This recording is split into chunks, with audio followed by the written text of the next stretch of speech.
Hey everyone, I'm Seth and this is my 1969 Nissan Patrol. Now for those of you who don't know, the Nissan Patrol model G60 was produced from 1963-ish to 1969, and about 3,000 of them were brought into the US. They were extremely similar to the Toyota FJ40 Cruiser. In fact, Toyota tried to sue Nissan over it, but they lost.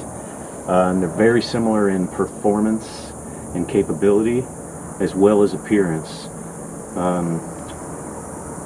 The Nissan Patrol just happens to be a lot more rarer because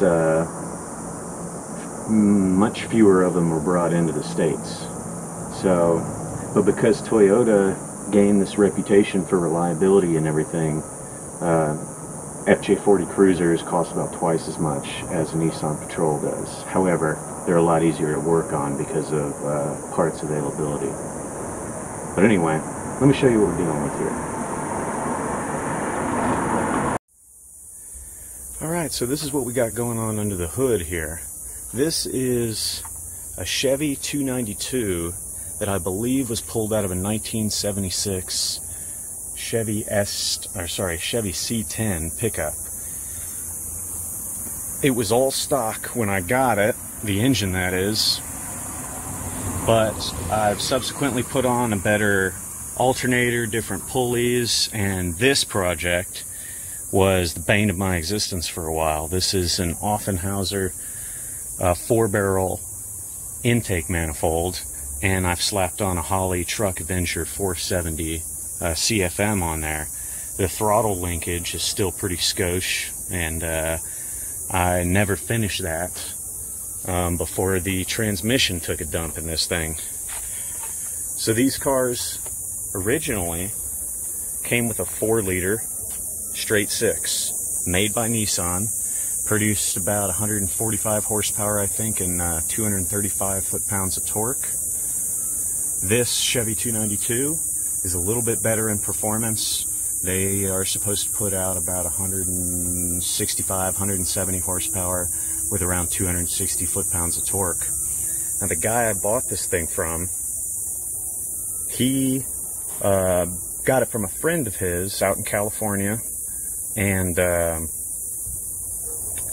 he basically just did a quickie paint job on the thing and then slapped that engine in there because the original Nissan motor had blown up at some point. So he basically flipped the car. I think he had it for about a year, but he put on these better wheels and these BF Goodrich all-terrain tires, and he did a quick rust repair paint job, got it running, and then put it for sale. And it took him a while to sell it. He was trying to get a little bit more than people were willing to pay at the time, but I bought it for $16,000 out in California, and then I paid to have it shipped back because it has the original 3-speed transmission in it, which, coupled with a 4.1 to 1 axle ratios, meant that this thing tops out at about 60 miles an hour, and the engine is howling at that speed. So I didn't want to drive it all the way to Las Vegas, which is where it is now, from California. That would have been a nightmare.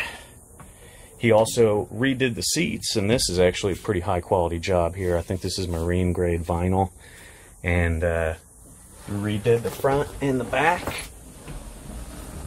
I still got a little bit of stuff sitting around from my upgrades, but the back seats look really good. The top is not too bad. It's the hardtop version. You know, that brace needs to be picked up a little bit and pushed up against the bottom of the ceiling, but overall it's not bad.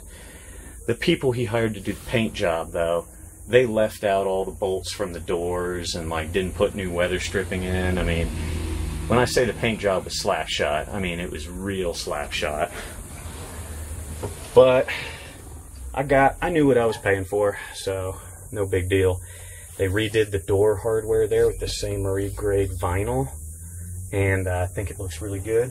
And then shortly after I got the car, I redid the whole electrical system, starting with these Autometer classic beige classic beige gauges, which I really like, and I think it's a coincidence that they match perfectly with the color of the paint. So I stuck in a new electronic speedometer. I've got the quad gauge here, which has, there you can see the fuel hooked to the stock fuel gauge, oil pressure, water temp, voltmeter, and then over here I got a clock. You can see it works. I've got a tachometer right there, and then this fuel gauge is going to go to the auxiliary fuel tank, which is actually mounted underneath the bench seat back here, and that wasn't stock. They added that at some point, and I don't know for sure, but I think it's about 8 gallons. It looks bigger than it actually is.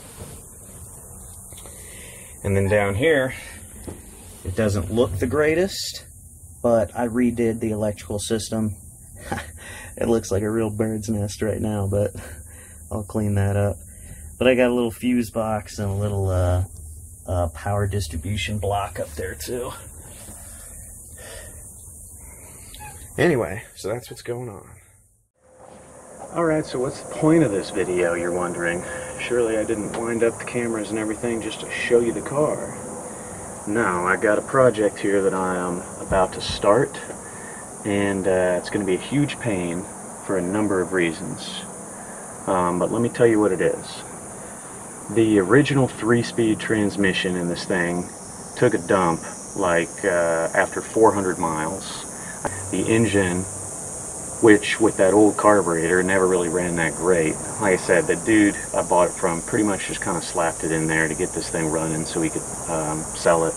But God knows how many miles are on this clapped out motor here. The point is it barely ran. Well, it ran okay.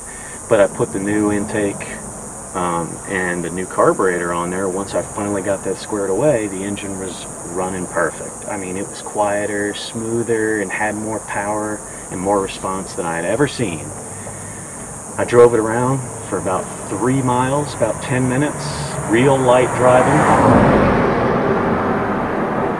And I started hearing sound in the transmission, and it started jumping.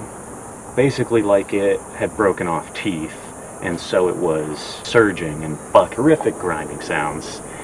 Transmission ate itself, and I'd only driven this thing maybe 400 miles since I bought it, so that was a real bummer. But first and second gear don't do anything. Only third gear and reverse work. So I got this thing right now in third gear in low without the hubs locked. So basically I'm cruising around in 2-wheel low in third gear, the 2-to-1 ratio, and I'd get this thing up to 30 miles an hour. At least it moves a little bit, but it's time for that transmission to come out. So naturally I want to put a 5-speed in there because I want this thing to be able to get up to highway cruising speeds. I won't bore you with all the details as to how I came to this conclusion, but what I ended up selecting to put in this thing is an NV 4500 coupled with an FJ40 transfer case. And if that's too long and my drive shaft ends up being too short, then I'm going to have to stick a V8 in this thing, just because the V8 will move the whole powertrain up about 5 to 6 inches, which will give me a longer rear drive shaft, which is going to be the issue with this. And I think that's why people don't do it. You know, everyone who has one of these things wishes they had a 5-speed with an overdrive gear, but no one ever does it because I think no one knows how, for one, because it's not commonly done, and there's no documentation, there's no support from advanced adapters or anyone else because these things are so rare. Those of you on the forum know that Marx was the only company that made a 5-speed that would bolt into this thing, and they quit making it in 2002 or earlier. It might have been in the late 90s. I called them and asked them, and yeah, they were like, it's been 18 years since we made that, you know, we got nothing left. So anyway, that's what's up. So let's get down underneath the car here and I'll show you what we're dealing with.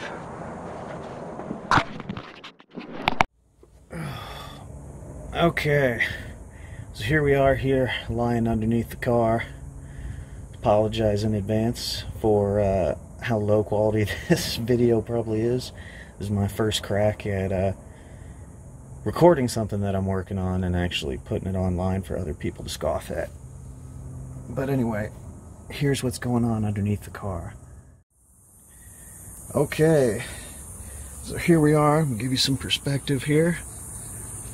Yeah. This is the rear differential right here. Come on, there we go, there we go. Alright, just ignore the fact that that shock right there isn't bolted to anything. One of the nuts popped off. And because the thing doesn't really run right now, I just haven't put it back into the tab. Okay, you look back there, that's the rear differential. Again, that's a 4.1 to 1 ratio. Goes up the drive shaft here, which I'm going to double check, but my measurements were showing it as 22.75 inches from the mating surface of the U-joint all the way to the mating surface of the back. So the actual shaft link here is probably about 18 inches. I'll double check that. It goes into the stock transfer case, which, as far as I can tell, is working fine. Originally, I wanted to keep the stock transfer case and mount a different transmission to it, but because, most importantly, I don't know what I'm doing, so I need commercial support. But because Advanced Adapters has no kit, no one has any kit, because these things are so rare and they are proprietary, that I decided I just needed to get a new transfer case so at least I'd have some aftermarket support, which is why I'm going with the FJ40. Transfer case mates into the stock 3-speed transmission, which is 11.5-ish inches long, and it goes to a plate. Now this plate, I believe, was custom made because, like I said, they don't make anything for these transmissions, and that plate allows it to bolt up to some kind of weirdo half bell housing. That's what you're looking at back here. That's one of those weird half bell housings for a small block Chevy, which is what the Chevy 292 uses. But you can see the clutch is all exposed and the flywheel teeth, you know. It's a peculiar thing. It's probably super common, but I'm more familiar with Datsuns than I am with Chevy, so I don't know how common that is. But here's the situation. So when you put a 5-speed in here, you're adding inches to this body, which pushes back your transfer case, because you're going to have a longer transmission body. What that does is it shortens up your drive shaft.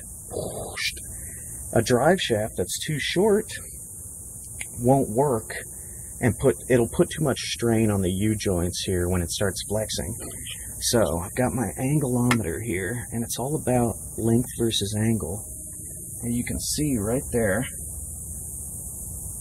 I think you can see, piece of crap, it's at about 10 degrees. A 22-inch long rear drive shaft at 10 degrees. That's plenty. And that's how it was built in stock form. Now when I shrink it up, because of the 5-speed transmission, I'm probably going to be looking at about a 16 to 18-inch long drive shaft. And that could cause problems. Alright, I'm out in my garage right now, and I promised the dudes in the forum that this project was going to go forward because so many others seem to have just stopped dead in their tracks when you're reading through the forums and the threads.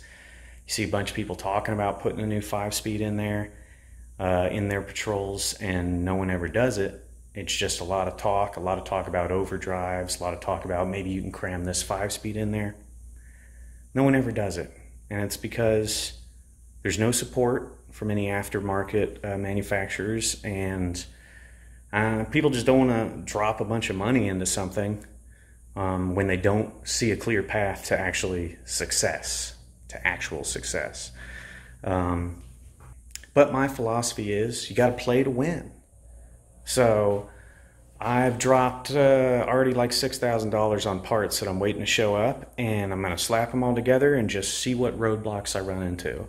I'm going to play the game where you tackle each problem as it arises until you either have amazing success or spectacular failure, that moment you realize that this project could never be done right out of the gate. So anyway, here's what we got so far. All right, so this is the FJ40 transfer case that I bought to replace the stock Nissan one. And this part right here is actually the advanced adapters tail housing that will connect this transfer case to the NV4500 transmission. The NV transmission, it's only like 11.5 inches long, but then you have to add this tail housing, which is 6.5 inches long, something like that. So, I mean, all in, this is definitely going to be a longer unit than what's in the car right now, and that could shrink the drive shaft too much to be viable, at which point I'd have to get a V8 like I described earlier. But from what I can tell, this is actually a little bit narrower than the stock Patrol transfer case. This thing is only about 8 inches instead of 10.5 inches from transmission mounting surface all the way back to rear drive shaft mounting surface. And just FYI, this is an early model FJ40 transfer case. I think it was from a 67, and it's not the more desirable split case version. The split case had like a seam right here, and it was supposedly more durable, but I priced it all out, and this one was already remanufactured. It was from a seller here in Las Vegas, and it was ready to go. And like I said, my knowledge is very limited. I've never rebuilt a transmission. I've only done one-for-one transmission swaps, and it was actually in this car right here.